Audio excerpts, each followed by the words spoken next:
మహోన్నతులు కార్యం సరళం చేసేది. గత దినాల్లో ప్రకటించిన రీతిగా, ప్రార్థించిన రీతిగా ప్రభు ఈ దినం మిమ్మల్ని ఆరాధించే కొరకే ఆయా స్థలాల నుంచి నీ ప్రజలైన వారిని తోడుకొచ్చారు. అందుని బట్టి నీకు కృతజ్ఞతాస్తుతులు చెల్లిస్తూ తండ్రి మిమ్మల్ని ఎలా ఆరాధించారు అది నీ కుమారుడిని యేసుక్రీస్తునందు మీరు బయలుపరిచారు. ప్రభా మిమ్మల్ని ఆత్మతో సత్యంతో ఆరాధించాలని మీరు తెలియపరిచారు. ఆ ప్రకారం మేము ఆరాధించుకొరికే ప్రభా మేము మోకరించున్నాం. ఈ సన్నిధిలో నేను నిలబడ్డానికి కూడా యోగ్యం కాదు.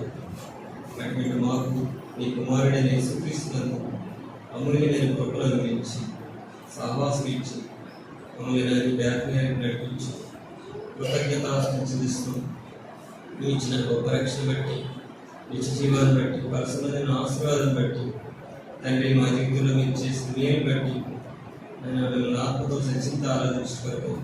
నీ వాక్య ప్రత్యక్షతలో నుంచి మమ్మల్ని దర్శించండి. ప్రభా మరొకసారి కీర్తన గ్రంథం 67 విషయాలు నెరవేర్చండి. కీర్తన గ్రంథం 79 విషయం నెరవేర్చండి. నమ్మకమైన తండ్రి, కృపగల దేవ, నీ మాట నా నోటిలో నుంచి నీ చేతి రెండలను కప్పండి, నా నోటికి తోడండి, పలకవలసిన మీరు బోధించండి. ఇర్మియా గ్రంథం 1:9 విషయం నెరవేర్చండి. మత్తయి సువార్త 10:20 విషయం నెరవేర్చండి. కొరింథీయులకు రాసిన 2వ పత్రిక 13:8 విషయం ప్రభా నీ సత్యం నిమిత్తమే నన్ను బలపరచని ప్రార్థన చేస్తున్నాను. ప్రభా మేమందరం కూడా వినయభయభక్తులతో నీ సన్నిధిలో నిలిచి మిమ్మల్ని ఆరాధించుకోకే మాకందరికీ సహాయం చేయండి. ప్రభా మరొకసారి యోహాను సువార్త 14:20 విషయం, యోహాను సువార్త 15:20 విషయం, యోహాను సువార్త 16:13 విషయం ఈ పరిచర్యలు మీరు నెరవేర్చని ప్రార్థన చేస్తారు. మీరే సంఘానికి శిరస్సుగా, సంరక్షకుడిగా, పోషించుకుని నడిపించుకుని మీ కుమారుడైన యేసుక్రీస్తు యొక్క రక్తాన్ని మా మీద ప్రోక్షించి కడిగి పవిత్రపరచాలి. మిమ్మల్ని ఎలా ఆరాధించాలో ఆ ప్రకారం ఆరాధించుకోవాలి. మా హృదయాలు సమర్పించుకోవాలి. మరొకసారి మాకు ఇచ్చిన ఈ సమయాన్ని బట్టి కృతజ్ఞతలు. ఇంకెవరైతే రాలేని వారిని జ్ఞాపకం చేస్తున్నారు. మా ప్రభువును రక్షకుని ప్రియకుమారుడైన యేసుక్రీస్తు గారి శ్రేష్టమైన ఘనమైన నామములో ప్రార్థించి సహాయం కోరుకుంటున్నాం తండ్రి, ఆమేన్.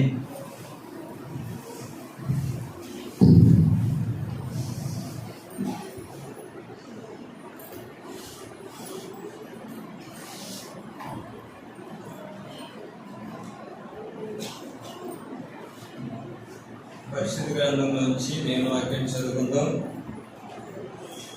గత ఆదివారం మనం ప్రభుని ఆరాధించాం. దేని కొరకు ఆరాధించాం చెప్పండి? దేవుడిని ఆరాధించాం. ఎన్ని విధంగా ఆరాధించాం చెప్పండి? గత ఆదివారం వచ్చిన వారు చెప్పండి. యెహోవా మంచివాడు. దేవుడు ఎవరండి? మంచివాడు. కాబట్టి చెడ్డవారిని మనం మంచివాడిగా చేసినందుకు ప్రభుని ఆరాధించాం. ఎందుకంటే దేవుడు ఏమై ఉన్నాడో మనం తెలుసుకోవాలి. దేవుడు ఏమైనా తెలుసుకుని అప్పుడు మనం ప్రభుని ఆరాధించాలి. అది వాక్యం ద్వారానే మనకు తెలియజేయబడుతుంది. ఈ ఉదయకాల సమయంలో మరొకసారి యోహాను రాసిన మొదటి పత్రిక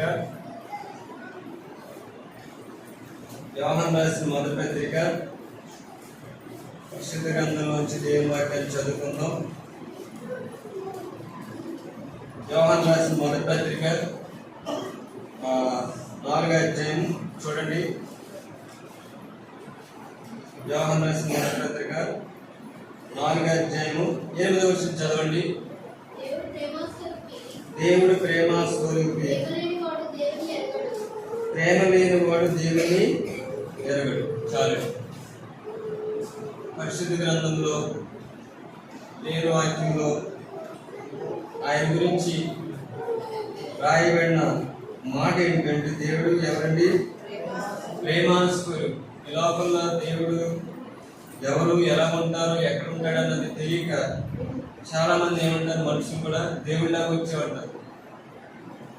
మనిషిని ఏం చేస్తారంటే దేవుడిని చేసేస్తారు. ఎప్పుడు కూడా మనిషి స్థానంలోనే ఉంటాడు, దేవుడి స్థానంలోకి వెళ్ళలేడు. ఎందుకంటే దేవుడు ఒక్కడే. దేవుడు ఎవరండి? ఒక్కడే. అటువంటి దేవుడు అద్వితీయుడు. ఆ దేవుడు ఏమై ఉన్నాడంటే దేవుడు ప్రేమాస్వరూపి. ప్రేమ లేనివాడు దేవుణ్ణి అంటే ప్రేమ లేనివాడు దేవుణ్ణి ఎరగలేడు. ప్రేమ లేనివాడు ఇక దేవుడిని ఆరాధించలేడు. అంతే కదా. దేవుడు ఏమై ఉన్నాడు? దేవుడు ప్రేమాస్వరూపి ఉన్నాడు. ప్రేమ లేనివాడు దేవుడిని ఎరగడు. ఎరగలేనివాడు ఎలా ఆరాధిస్తాడు?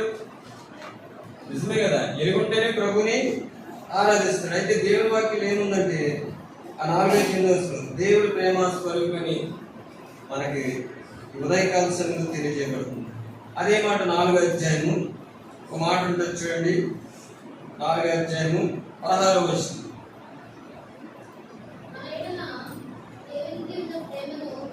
మన ఎడల దేవునికి ఉన్న ప్రేమను మనం ఎరిగిన వారమై దాన్ని నమ్ముకుంటున్నాం. దేవుడు ప్రేమాస్వరూపై ఉన్నాడు. ప్రేమ యందు నిలిచిండువాడు దేవుని యందు. అది లోకంలో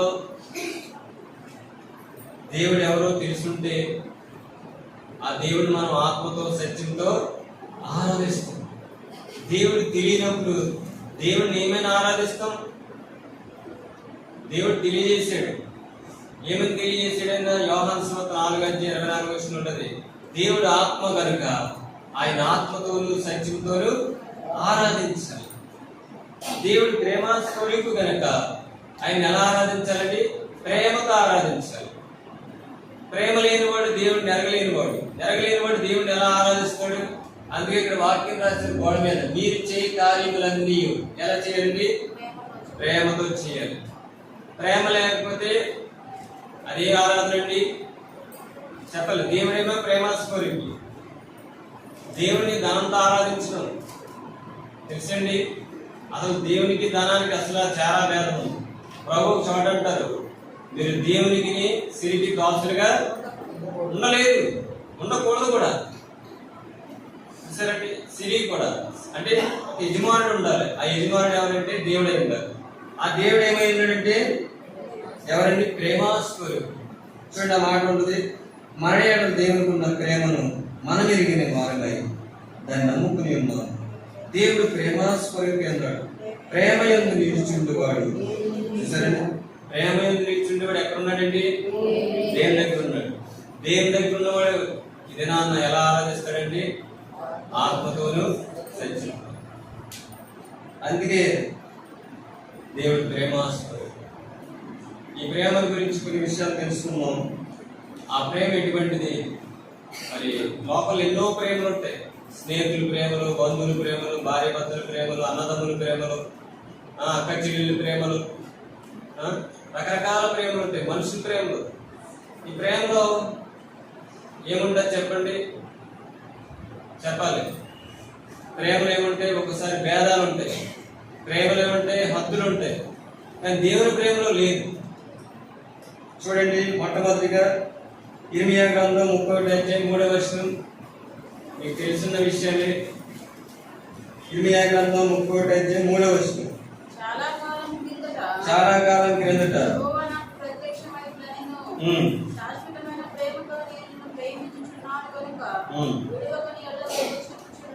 చాలు. దేవుడి ప్రేమ ఎటువంటిదండి? శాశ్వతమైన ప్రేమ. అది ఎప్పుడుంది? మనం పుట్టిన తర్వాత ఉందా? లేదు. అదే యోహాను రాసిన మొదటి పత్రిక మాట ఉంటుంది చూడండి. యోహాను రాసిన మొదటి పత్రిక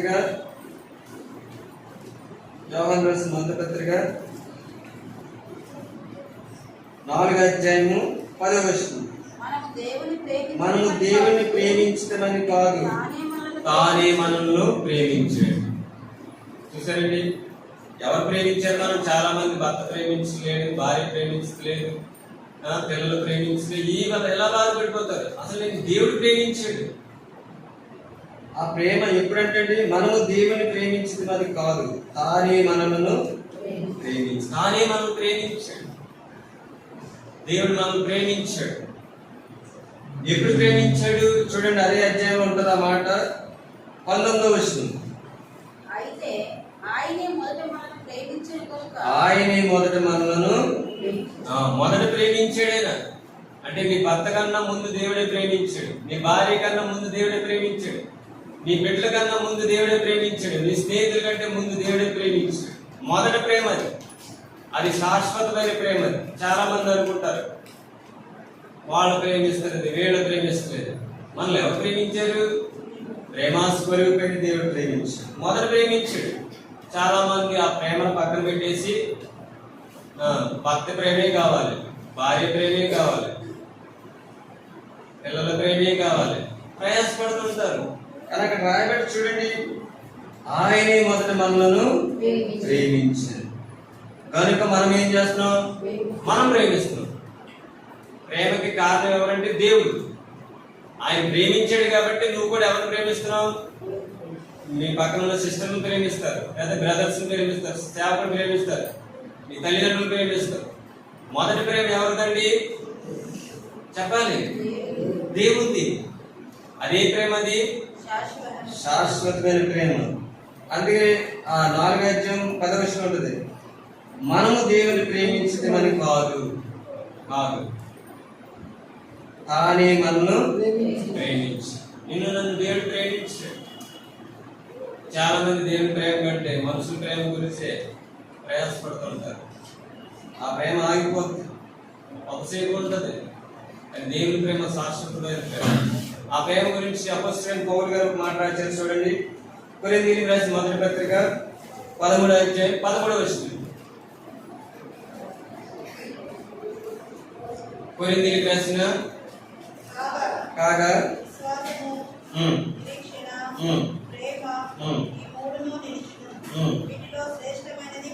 చాలు. ప్రేమ ఏంటండి? శ్రేష్టమైనది. అంటే నిలవదన్నమాట. ఇది నిలిచిపోయి ఏమున్నాయి? నిరీక్షణ నిలిచిపోతాయి. ఇంకేం నిలిచిపోద్ది? విశ్వాసం నిలిచిపోద్ది, ఆగిపోద్ది. కానీ ప్రేమ మాత్రం ఇంకా ఆగదు. ఎందుకంటే ఆ ప్రేమ ఎవరు? దేవుడు. మనిషి ప్రేమ అనుకోండి, మనం ఉన్నది చెప్పి ఉంటుంది, తర్వాత మరణిస్తే ఆ ప్రేమ ఆగిపోతుంది. చాలా మంది చూడు, తల్లిదండ్రులు లేకపోతే వాళ్ళు బాధపడుతుంటారు. నా తల్లి ఎంతో ప్రేమించిందో, నా తండ్రి ఎంతో ప్రేమించింది. చనిపోయిన తర్వాత జ్ఞాపకం చేసుకుంటారు, ఉన్నది చెప్పి జ్ఞాపకం చేసుకుంటారు. ఇది మనుషుల ప్రేమ. కానీ దేవుడి ప్రేమ ఏంటండి? శ్రేష్టమైంది, శాశ్వతమైంది. ఆ ప్రేమ గురించి పరమగీతంలో మాట్లాడబడ్డారు. చూడండి, పరమగీతములు 8వ అధ్యాయము 6-7 ప్రేమ మరణమంత బలమైనది. చదవండి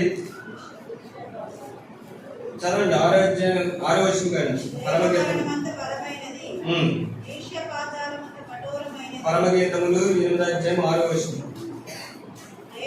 ప్రేమ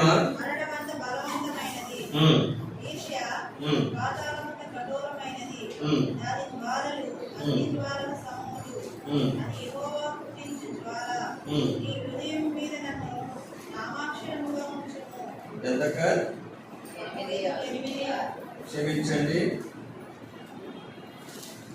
ఇక్కడ మాట ఉంటుంది చూడండి, 7వ. అగాధ సముద్ర జలం ప్రేమను ఆర్పజాలదు, నదీ ప్రవాహం దాన్ని ముంచివేయజాలదు. ప్రేమకే ఒకడు తన స్వాస్థ్యమంతా ఇచ్చినను తిరస్కారంతో అతడు రోషివేయబడతాడు. సరే అండి, ఏంటంటే ప్రేమ మొదటిది ఎవరిదని? దేవునిది. అది శాశ్వతమైంది, శ్రేష్టమైంది. ఆ ప్రేమ గురించి రాయబడ్డది పరమగీతంలో 8వ అధ్యాయం 7వ ఏమందంటే, అగాధ సముద్ర జలం ప్రేమను ఆర్పజాలం అంటే మండుతుంది ప్రేమ. నిజమే కదా? సముద్రం ఏముంటుందండి? నదులు, కాలువలు అన్ని కూడా ఎక్కడికి వెళ్తాయి? సముద్రంలోకి వెళ్తాయి. ఆ నీరు ఎంత ఉంటుంది? ఆ అగాధ సముద్ర జలం కూడా ప్రేమను ఏం చేయలేదు. అది యేసుప్రభువు శిలువపై వేలాడుతున్నప్పుడు కూడా, మరణం అనిపిస్తూ కూడా, దెబ్బలు తిన్నప్పటికీ, గాయాలతో ఉన్నప్పటికీ ఆ ప్రేమనే ఏం చేయలేకపోయారు మనుషులు? ఆర్పలేకపోయారు. ఆ ప్రేమతో వెళ్ళిపోయాడు. ప్రేమతో వచ్చాడు, ప్రేమతో వెళ్ళిపోయాడు. ఇది శాశ్వతమైన ప్రేమ, ఇది శ్రేష్టమైన ప్రేమ. అది ఎవరంటే దేవుని ప్రేమ. ఆ ప్రేమ గురించి పరమగీతంలో మాట్లాడితే, ఆ మాట గురించి మండే ప్రేమ ఇది. రెండోది వచ్చేస్తే నదీ ప్రవాహం దాన్ని ముంచివేయజాలు అంటారు. దేవుని ప్రేమ అంటే ఒక వ్యక్తిని మండిస్తుంది. ఇంకా ఏం చేస్తుంది? ఉన్నతమైన ప్రేమ అది. దేవుని ప్రేమ ఎటువంటిదండి? ఉన్నత ప్రేమ. అక్కడ రాయబడ్డ చూడండి, ప్రేమ కొరకే ఒకడు తన స్వాస్థ్యమంతా ఇచ్చినను తిరస్కారం తగుడు. అంటే సాటి లేదు, ఇంకా ప్రేమకి సాటి లేదు. ఇంకా అది దేవుని ప్రేమ. ఆ ప్రేమ తెలుసుకున్న నీవు దేవుణ్ణి ఎలా ఆరాధించకుండా ఉండగలవు చెప్పు. పైన ఒక మాట చూడండి, అదే పరమగీతములు 8:6 ప్రేమ మరణమంతా బలవంతు, ఈర్ష పాతాళమంతా కఠోరమైంది. ప్రేమ ఎటువంటిదండి? బలమైంది. బలం పాతాళంలోకి అందరూ వెళ్ళిపోవాల్సిందే. ఎందుకంటే ఎవరు ధనవంతులు, పేదవారు, దరిద్రులు ఏ స్థితిలో ఉన్నప్పటికీ కూడా పాతాళం ఏం చేస్తుందండి? లాక్కెళ్ళిపోతుంది. దానికి ఏం లేదు, ఇంకా భేదం లేదు.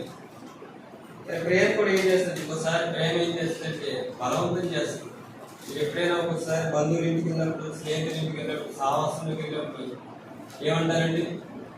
మీకు ఇష్టం లేకపోయినా, మీకు కష్టమైన, ఆరోగ్యం లేకపోయినా ఏమంటారు? బ్రదర్ కొంచెం తీసుకుంటారు. ఏం చేస్తారండి? కొద్ది తీసుకుంటారు, కొద్దిసేపు ఉండదు బ్రదర్. అదేంటది? ప్రేమ. ప్రేమ ఒకసారి బలవంతం చేస్తాం. సేవక మీటింగ్ జరిగింది. సేవక మీటింగ్లో ఒక సహోదరుడు మమ్మల్ని చూడడానికి వచ్చింది.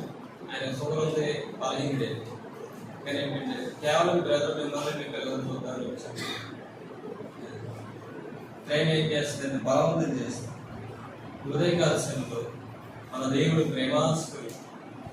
ఈ ప్రేమ గల దేవుడిని మనం ఏం చేయాలండి? ఆరాధిస్తాం. చూడండి, మనుషుల ప్రేమ గురించి కొన్ని విషయాలు రాయబడ్డాయి. మొట్టమొదటిగా ఆదికాండము 24:6-7 చదవండి. ఆదికాండము 24:67.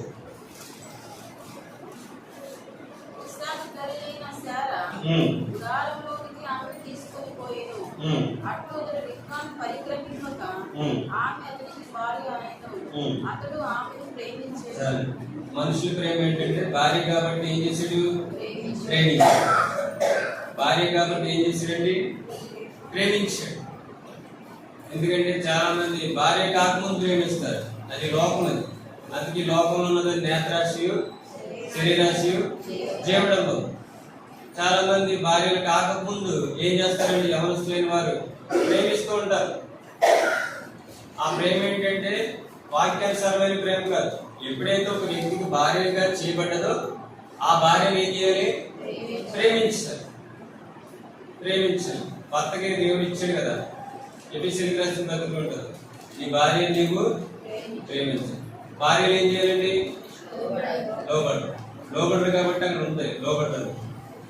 లోబడరు కాబట్టి భర్తలు ఏం చేయాలి? చెప్పాలి. నవ్వుతారని చాలా మంది నవ్వుతున్నారు. పాటలు పాడేటప్పుడు లేదా వాక్యం ఆపుకుంటారు. ఏంటంటే వాక్యం ఇది. దేవుని సన్నిధిలో ఉన్నప్పుడు మనం చాలా జాగ్రత్తగా ఉండాలి.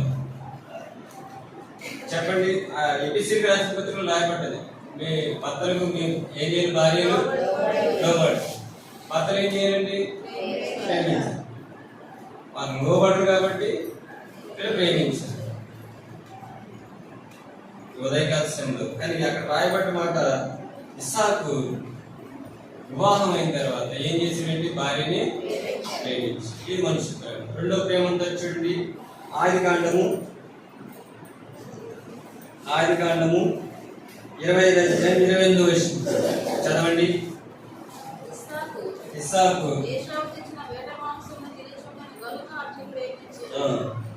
ప్రేమ మళ్ళీ ఎక్కడికి వచ్చిందండి? ముందు ఎక్కడ ఉంది? భార్య దగ్గర ఉంది. ఎందుకంటే వివాహం చేసుకున్నాడు కదా, వివాహం అయింది, భార్య వచ్చింది, భార్యని ప్రేమించాడు. తర్వాత పిల్లలు పుట్టారు. ఆ ప్రేమ ఎక్కడికి వచ్చిందండి? మారిపోద్ది. భర్త దగ్గర నుంచి ఎక్కడికి వచ్చేది? చెప్పండి, వివాహం అయింది. మీకు ఎవరికి వివాహం అవ్వలేదు? ఆశ్చర్యంగా చూస్తారు. మనకు తెలుసు కదా ప్రేమ గురించి. గృహాల్లో అక్కడ ఇస్సాకు ఎవరిని ప్రేమించాడు? భార్యని ప్రేమించాడు. భార్య దగ్గర ఉంది. తర్వాత ఎక్కడికి వచ్చిందండి? పెద్ద కుమారుడు వేటాడి మాంసం తెస్తాడు కాబట్టి తిని ఏం చేశాడు? ప్రేమించాడు. అంటే తిండిని బట్టి ఏం చేశాడండి? కుమారుని ప్రేమించాడు. ఆవిడ ఏం చేస్తుంది చూడండి, రెబెకా. చదవండి అన్నమాట. రెబెకా ఏమో చిన్న కుమారుని ప్రేమిస్తుంది. ప్రేమలో ఏముంది చెప్పండి? ఇద్దరిని ప్రేమిస్తున్నా. ఇస్సాకేమో పెద్ద కుమారుని ప్రేమిస్తున్నాడు, మాంసం తెస్తున్నాడు కాబట్టి, తిన్నాడు కాబట్టి. ఈవిడ చిన్న కుమారుని ప్రేమిస్తుంది. చూసిన కుటుంబంలోనే ప్రేమలో ఉంటాయి. అయితే దేవుడి ప్రేమ శాశ్వతమైన ప్రేమ, దేవుడి ప్రేమ శ్రేష్టమైన ప్రేమ, సాటి లేని ప్రేమ, మండి ప్రేమ, ఉన్నతమైన ప్రేమ. ఆ ప్రేమ స్వరూపి మొదట మనం ప్రేమించి, ఇప్పుడు ప్రేమించడంటే జగత్ పునాది వేయబడక ముందే మొట్టమొదటిగా మనం ప్రేమించింది ఎవరంటే దేవుడు. మనం సృష్టించాడు, ఆయన ప్రేమాస్వరూపి. ప్రేమించాడు కానీ మనలను ప్రేమించి, అందుకే అపోస్తలుడైన పౌలు గారు అంటారు, నన్ను ప్రేమించి నా కొరకు తను తాను అప్పగించు. చూసారు, ప్రేమ ఏముందంటే అప్పగించేసుకున్నాడు. ఆయన ఎక్కడికి అప్పగించుకున్నాడు? శిలువ మరణానికి అప్పగించుకున్నాడు, అవమానానికి అప్పగించుకున్నాడు, దెబ్బలకు అప్పగించుకున్నాడు, అపహాసానికి అప్పగించుకున్నాడు, ముళ్ళ కిరీటానికి అప్పగించుకున్నాడు, మేగిలేసుకుంటే అప్పగించుకున్నాడు, శిలువపై వేలాడడానికి అప్పగించుకున్నాడు. ఇది దేవుని ప్రేమ. మనుషుల ప్రేమ అయితే చెప్పండి, మాటలకే ప్రైజ్ లార్డ్, మాటలకే వందనాలు, హృదయం ఏముంటుందండి? చెప్పాలి, ప్రేమ ఉండదు. అంతే రాయబడ్డ మాట, మీరు చేయ కార్యంలో ప్రేమతో చేయడి. ఏ వ్యక్తి అయితే ప్రేమ ఉంటుందో దేవుని ప్రేమ, ఆ వ్యక్తి ఏం చేస్తాడంటే దేవుని ఆత్మతో సత్యంతారడిస్తాడు. ఇటువంటి ప్రేమ కావాలి దేవునికి. ఆ ప్రేమ ఏంటంటే పదాలతో కాదు, మాటలతో కాదు, క్రియారూపంగా ఉండాలి. యేసు ప్రభువారు పరలోకం నుండి ఈ లోకానికి రావడమే ప్రేమ. చూడండి, ఇంకో మాట ఉంటుంది మనుషుల ప్రేమ గురించి. ఆదికాండము 29వ అధ్యాయము 17వ వచనం చదవండి.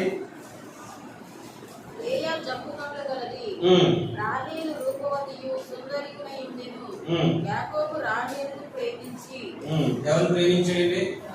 అందం ఉంది కాబట్టి. ఎవరు? రాహేలు అందంగా ఉంది. మనం కూడా అంతే కదా, మ్యారేజ్ ముందు చాలా మంది ఆలోచిస్తూ ఉంటారు, నా భర్త అందంగా ఉండాలి, నా భార్య అందంగా ఉంది. ఇదే మనుషులందరికీ ఏ రూపాన్ని చూస్తారండి?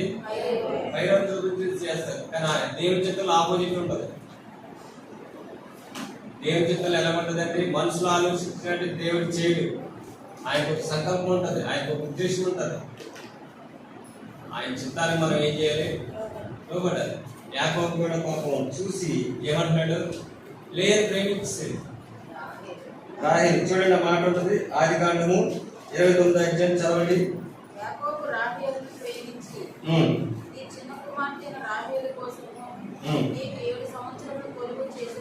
ఏం చేసాడండి? కొలువు చేసి. ప్రేమ ఏం చేయించింది? ఆయన చేత కొలువు చేయించేసింది. చదవండి, మాట కంటిన్యూ చేయండి.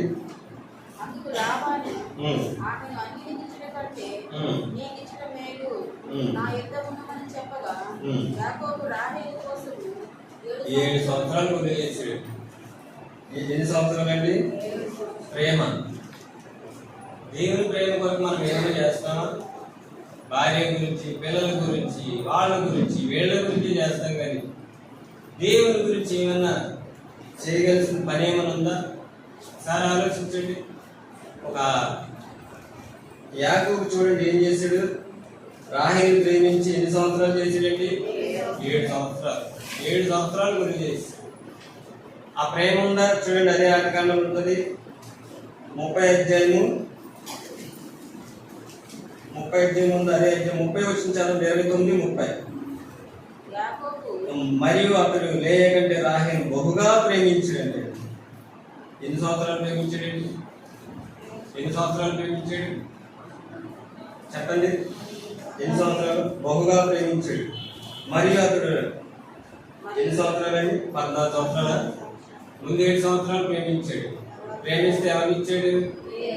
లేని. మళ్ళీ ప్రేమించాడు. 14 సంవత్సరాలు ప్రేమించాడు. రాహేలు భార్య చేసుకున్నాడు. 30వ అధ్యాయం చదవండి, 2వ వచనం. యాకోబు కోపము రాహేలు మీద రగులు పడగా ఏమొచ్చేసింది? ప్రేమకు బదులు కోపం వచ్చేసింది. ఈ ప్రేమ లాగం. అందుకే దేవుని ప్రేమ ప్రేమే, మనుషుల ప్రేమ మనుషుల ప్రేమ. అక్కడ రాయబడ్డది, యాకోబు కోపము రాహేలు మీద రగులుకుంది. ప్రేమకు బదులు ఏమొచ్చిందండి? కోపం వచ్చింది. ఇలా ఉంటే మనుషుల ప్రేమ. కొంతమంది ఏం చేస్తారంటే భార్య కాబట్టి ప్రేమిస్తారు, అందం ఉంది కాబట్టి ప్రేమిస్తారు, మాంసం తెస్తున్నాడు కాబట్టి ప్రేమిస్తారు, ఇంకా ఏం చేస్తారండి? నిజమే కదా, లోకంలో ప్రేమలు ఇవి. ఎవరైనా ఇస్తే ప్రేమిస్తారు, పుచ్చుకుంటే ప్రేమిస్తారు. కానీ ప్రభు ఎలా ప్రేమించాడంటే జగత్ పునాది వేయబడక ముందు మొదట ప్రేమించాడు. ఆయన ప్రేమ ఎటువంటిదంటే శాశ్వతమైన ప్రేమ. ఆ ప్రేమలో ఇంకా ఏ లోపం లేదు. చూడండి, ఇంకెవరిని ప్రేమించాడు? చదవండి యోసేపు గురించి కూడా 37:3. అందుకు యోసేపు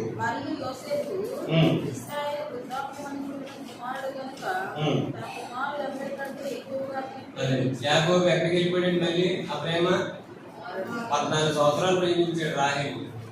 మళ్ళీ కోపం వచ్చింది. తర్వాత ఆ ప్రేమ ఎక్కడికి వెళ్ళిపోయిందండి? యోసేపు మీదకి వెళ్ళిపోయింది.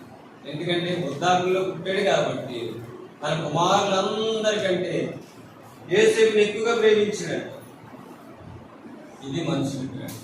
దేవుని ప్రేమ శ్రేష్టమైనది. ఆ ప్రేమ శాశ్వతమైనది. ఆ ప్రేమ ఒక వ్యక్తిని మండిస్తుంది.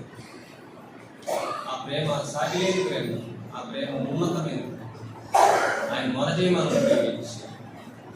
ఈ ప్రేమ చూడండి, ఆ ప్రేమ ప్రేమిస్తే మనకి ఏం జరుగుతుంది, భక్తులకి ఏం జరుగుతుంది చూడండి. ఒక మాట ఉన్నది, ద్వితీయోపదేశకాండం 4:37. ద్వితీయోపదేశకాండం 4:37. ఆయన మీ పితరులను ప్రేమించను కనుక వారి తరువాత చాలా చూసారండి.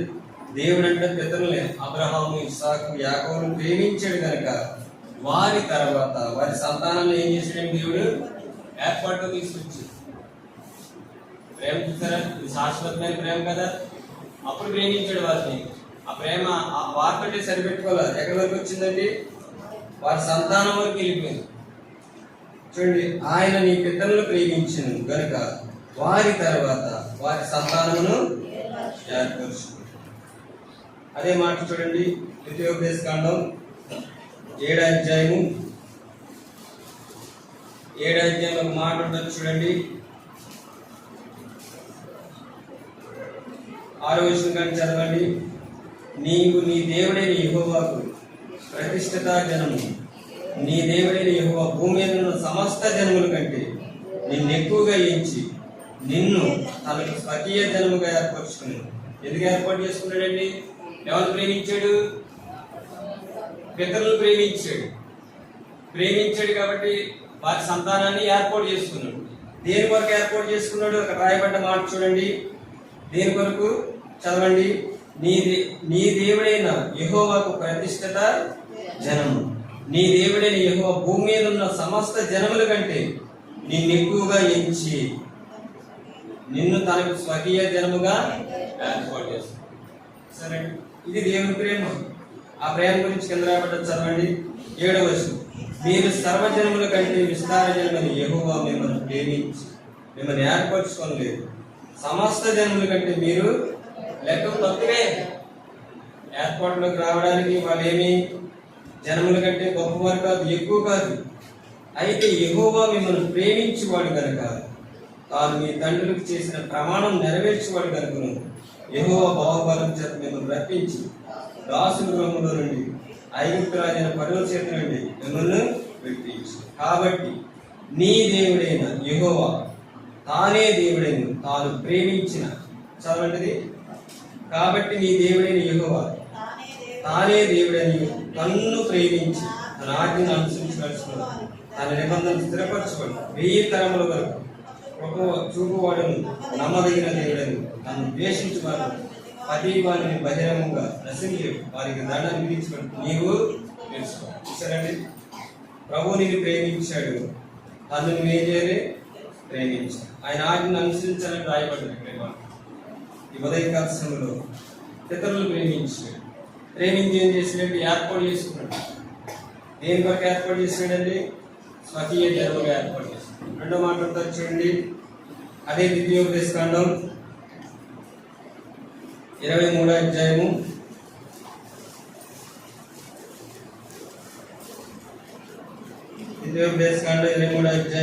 5వ వచనం. అయితే నీ దేవుడైన యెహోవా బిలాము మాట విననొల్లును. నీ దేవుడైన యెహోవా నిన్ను ప్రేమించిన గనుక, సరే ఏం చేశాడు? దేవుడు ప్రేమించాడు గనుక నీ దేవుడైన యెహోవా నీ నిమిత్తము ఆ శాపాన్ని ఏం చేశాడు? ఆశీర్వాదంగా చేశాడు. ప్రేమ ఏర్పాటులో తీసుకొచ్చింది. ప్రేమ శాపాన్ని ఏం చేసిందండి? ఆశీర్వాదంగా చేసేసాడు. ఇది దేవుని ప్రేమ. మనమైతే చెప్పండి, మన ప్రేమలు ఎలా ఉంటాయి? అందుకే దేవుని ప్రేమ మొదటిది, శాశ్వతమైనది, శ్రేష్టమైనది. దేవుని ప్రేమ అందుకే నీ దేవుడైన యెహోవా నిన్ను ప్రేమించిన కనుక నీ దేవుడైన యెహోవా నీ నిమిత్తము ఆ శాపం ఏం చేశాడు? ఆశీర్వాదంగా చేసి. అందుకంటే దేవుడు ప్రేమాస్పదం. మనం కూడా ప్రేమించాడు. మనల్ని ఎలా ప్రేమించాడు చూడండి. పరిశుద్ధ గ్రంథం గురించి తెలుసుకుందాం. మొట్టమొదటిగా యోహాను సువార్త 3:16. దేవుడు లోకమును ఎంతో ప్రేమించింది. చాలండి. దేవుడు లోకమును ఎంతో ప్రేమించి, ఎంతో, ఇంకా ప్రేమకి ఏమి లేదండి చెప్పాలి, అవతరం లేదు. దేవుడు ఈ ప్రేమతో ప్రేమించాడని చెప్పలేము. ఎందుకంటే అది మొదటి ప్రేమ, అది శాశ్వతమైన ప్రేమ, అది శ్రేష్టమైన ప్రేమ, ఉన్నతమైన ప్రేమ, సాటి లేని ప్రేమ.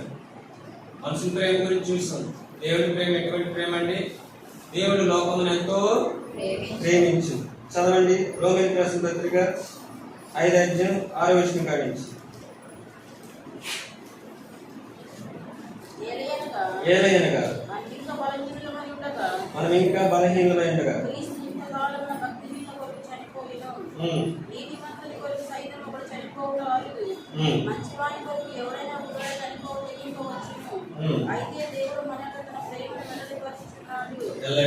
దేవుడు యోహాను సువార్త 3:16 దేవుడు లోకమును ఎంతో ప్రేమించాడంటే, కానీ ఎలా వెల్లడిపరిచాడండి ప్రభు? ఎలా తెలియజేశాడు? అక్కడేమో పితరుల దినాల్లో ప్రేమించాడు, వారి సంతానాన్ని ఏర్పాటు చేసుకున్నాడు. ఏర్పాటు స్వకీయ జనముగా ఏర్పాటు చేసుకున్నాడు.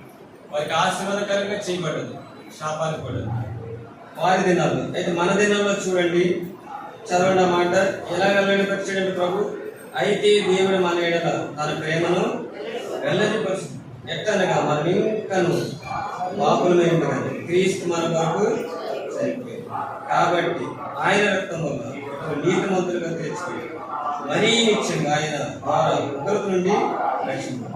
రెండవదిగా వేరైన శత్రువులమై ఉండగా ఆయన కుమారుడి మరణం ద్వారా మనం దేవునితో సమాధానపరచబడిన వారిని ఆయన జీవించారు. మరీ నిత్యంగా రక్షణ. ఉదయకాల సమయంలో దేవుని ప్రేమ ఎలా వెల్లడిపరిచాడంటే ఆయన మరణం ద్వారా వెల్లడిపరిచాడు. ఎవరైనా అంటే పాపులు. ఎవరండి పాపులు? ఎవరంటే భక్తిహీనులు. ఎవరంటే బలహీనులు. ఎవరంటే శత్రువులు ప్రేమించి. లోకంలో ఆయన శత్రువులు ఉన్నారు, లోకంలో బలహీనులు ఉన్నారు, భక్తిహీనులు ఉన్నారు. ఇంకెవరున్నారండి చెప్పండి? పాపులు ఉన్నారు. ఇది దేవుని ప్రేమ. దేవుడి లోకమును ఎంతో ప్రేమించి. ఎప్పుడైనా తెలుసుకున్నావు ఇటువంటి ప్రేమ? ఈ ప్రేమను తెలుసుకుంటే, నువ్వు ఎరుగుంటే, ఆ ప్రేమ స్వరూపమైన దేవుడిని ఆరాధించుకుంటే ఎలా ఉండగలవు? ఎలా రాకుండా ఉండగలవు? ఒకసారి ఆలోచించు. ఎవరన్నా స్నేహితులు ప్రేమిస్తే వెళ్ళిపోతాం, బంధువులు ప్రేమిస్తే వెళ్ళిపోతాం. ఆ ప్రేమ ఎక్కడి వరకు ఉంటుందండి? కొంతసేపే. తర్వాత అవమానం రావచ్చు, నిందలు రావచ్చు. దేవుని ప్రేమ మొదటి నిన్ను ప్రేమించి, ఆ ప్రేమ నీలో ఉంటే నువ్వు ప్రభుని ఆరాధిస్తావు. చూడండి, ఒక మాట ఉంటుంది. యోహాను రాసిన మొదటి పత్రిక 4:5 ఇందా మనం చదివిన భాగమే 10వ వచనం.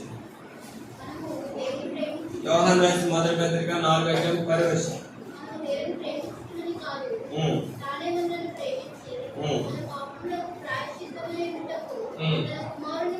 చాలండి. దేవుడు ప్రేమించాడు.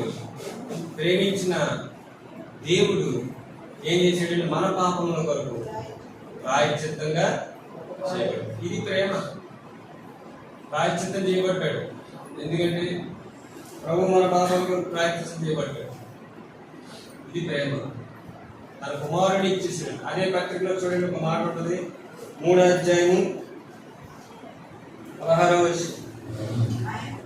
ఆయన మన నిమిత్తము తన ప్రాణం పెట్టిన కనుక దీని వలన ప్రేమ ఏంటిదో చూసారండి.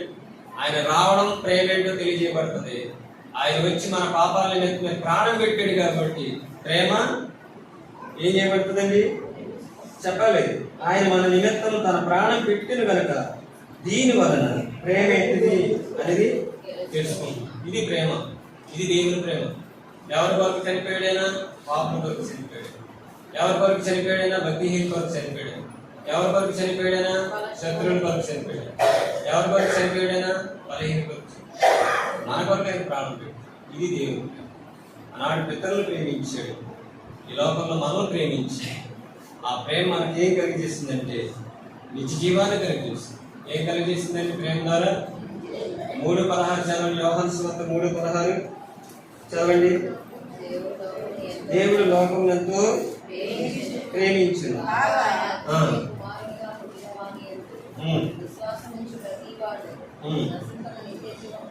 అది ఏం పొందినట్లండి రామా 3:23 ప్రకారం ఏ భేదం లేదు, అందరూ పాపం చేసి దేవుడు అనుగ్రహించి మహిమను పాపం వల్ల వచ్చి జీతం మరణం.